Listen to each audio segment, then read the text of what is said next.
I stood by and allowed my wife to almost end my son's life. I was happy she did it. From the day he was born, I knew something was wrong.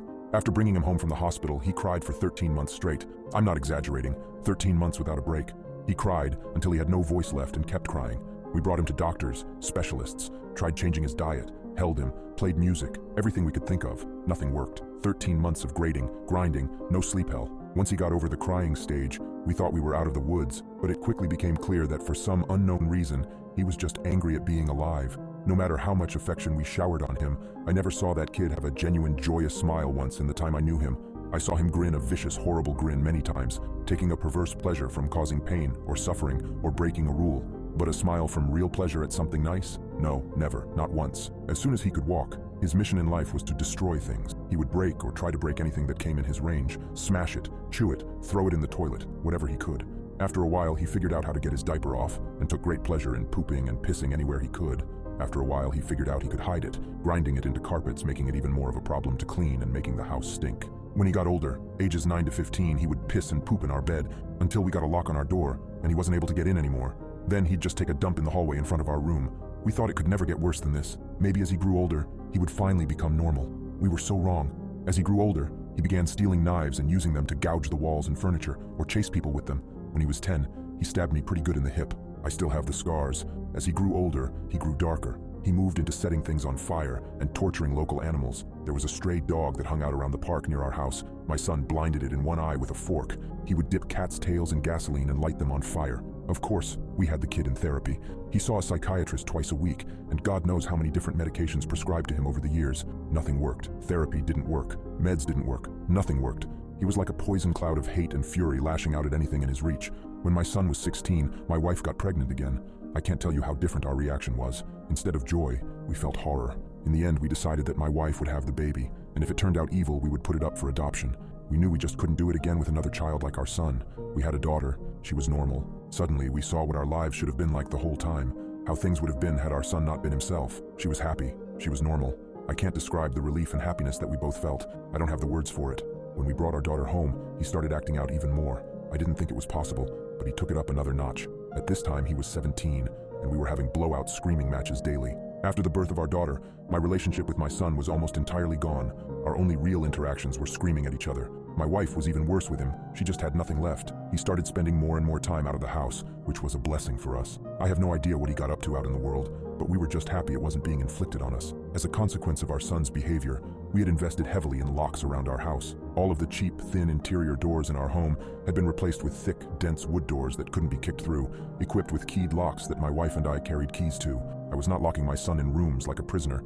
He had free reign of the house and could come and go as he pleased. My wife and I would lock ourselves in rooms to protect ourselves from him.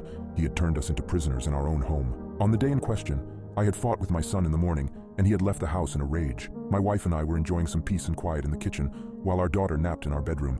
And then my daughter began crying. Any parent who has young children can tell you, you get used to your child's cries, and you can tell after a while what they need. They cry differently if they are hungry or need changing, or are just restless and want to be held. This cry was none of those things. This cry was terror. The second we heard it, my wife and I were both up out of our chairs and running to the room. The door was locked, of course, and it took a few seconds to get the right key and get it open. My son was in the room. We lived in a bungalow, and he had climbed in the window to get to her. He was standing over her crib with a steak knife in his hand. I have no idea where he got it. It wasn't one of ours. We controlled our knives very carefully and always kept them in locked drawers. I think he may have stolen it from one of our neighbors' houses. He had broken her skin twice already, once in the belly area and once on her arm. I could see blood running down. When I entered the room, he was dragging the back of the knife down her face, not cutting, almost tickling her with it, teasing her while she screamed. He looked up at us and smiled. Before I knew what I was doing, I was already moving, running to put myself between them. I didn't think about it. I just moved instinctively. Even with that, my wife got there faster. It was like a movie on fast forward. She got to our son and bashed his hand away, knocking the knife across the room and then shoved him with her whole body weight, so hard that he flew away from the crib and bounced off the wall. I picked up my daughter and held her while my wife screened us. The worst part was the look on my son's face as he stood there. Just nothing. Blank. Dead. There was nothing in his eyes, no emotion. He looked like an alien to me. I watched my wife take a step toward him. I could have reached out and stopped her, but I didn't. She stepped forward again, very close to him. I could have stopped her again, but I didn't. She waited, looking at him for maybe 3-5 seconds without moving, and then she punched him in the face. Now, until this point, you may have been picturing my wife as a typical woman, small frame, dainty, delicate. This is not the case. My wife does have a small frame, but dainty and delicate she is not. Never has been since I've known her. Since her early teens, my wife has been a boxer.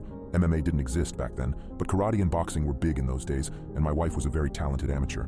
Neither of us had ever laid a hand on our son in anger before, but something broke in her that day, and all the years of anger and pain and sorrow and frustration just came pouring out. When she hit him, his head snapped back and blood started pouring out of his nose. He hardly reacted.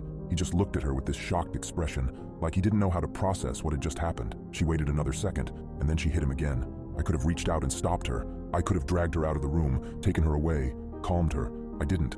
I just stood there and watched while she systematically started to pound him to a pulp. Every time he brought his hands to cover one part, she would blast him somewhere else. Body, head, over and over. He started screaming, crying out, yelling for her to stop. It's the most genuine reaction I'd ever seen him have to anything in his whole life, but she wasn't stopping. I watched her ramping up, hitting harder, faster, working him like a heavy bag. He tried to swing at her and she slipped him easily. She was on autopilot, sinking down into her training. I stood there watching for a minute. Then I turned my back on them and took my daughter out of the room. I brought my daughter to the kitchen and gave her a bath in the sink. I found that he had cut her a third time on the sole of her foot. All the cuts were superficial. I cleaned her up and held her until she calmed. I put polysporin and band-aids on her cuts. In our bedroom, I could hear my son screaming, calling my wife horrible names, telling her he would cut her head off and abuse her corpse. After a while, I didn't hear him saying anything anymore, didn't even hear him crying out. I assumed that he must have been knocked out, but I could still hear her beating him. That went on for a long time, long enough for my daughter to drift off to sleep in my arms. Finally, she came out and sat down across from me. Her hands were swollen and red. Her face and arms were splattered with blood. Her chest was heaving. We just stared at each other without saying anything. After a while, I asked her, "Is he dead?" She looked back at me and answered, "I hope so." I nodded. I understood how she felt perfectly. I felt the same.